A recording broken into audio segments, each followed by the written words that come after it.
very bright. I just wanted to say thank you to all of you for showing up for Shane and for Sinéad.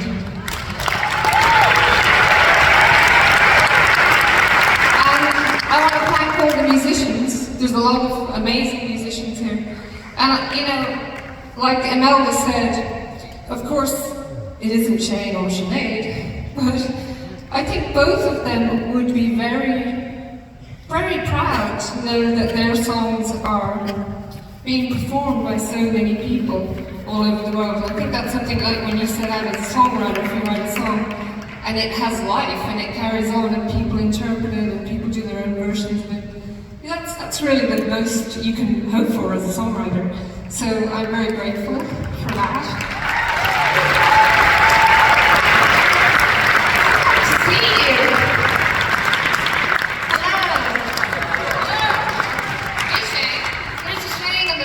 Would you believe it?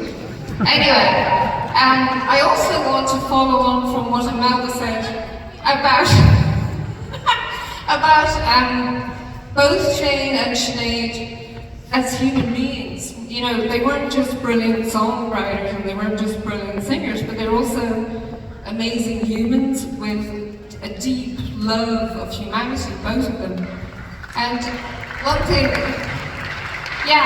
one thing about Sinéad as a friend, like I became friends with Sinéad when I was about 20, so that's a really long time ago.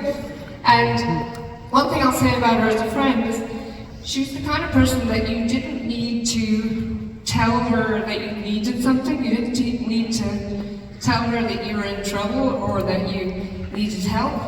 She would anticipate it, and she would come to you.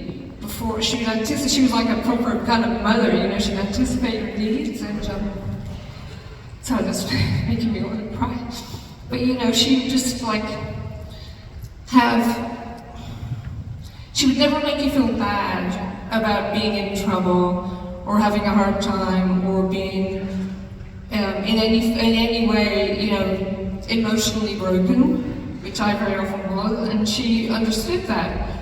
She had a tremendous amount of empathy for people who were suffering or, you know, in any kind of mental anguish, because she had this depth of compassion, which it's extremely rare in rock stars and pop stars, you know. I think most rock stars and pop stars these days just want to make a lot of money and wear nice clothes and have loads of, you know, fancy cars and all that stuff. But neither Shane nor Sinéad were ever interested in setting themselves apart in any way from other people. You know, they were not interested in velvet ropes or exclusive areas or VIPs or celebrity or anything like that. It was hard to get Shane to even change his shirt, like when Bruce Springsteen came to visit. I was trying to get him to put a clean shirt on. And he wouldn't even turn the telly off. He said, no, I'll just carry on watching. Bruce can join in. So they just weren't interested in celebrity. I think both of them wrote their songs from a very much more heartfelt and soulful kind of place. It was so much more depth to their songwriting. And they're both very authentic people, you know, not diplomats by any stretch of the imagination. Not filtered, you know, if they didn't like you, they would tell you. If they didn't like what you were doing, they'd tell you. So you could trust them. But yeah, that's really what I wanted to say, is that they were really humanitarians, both of them, and I love them about them.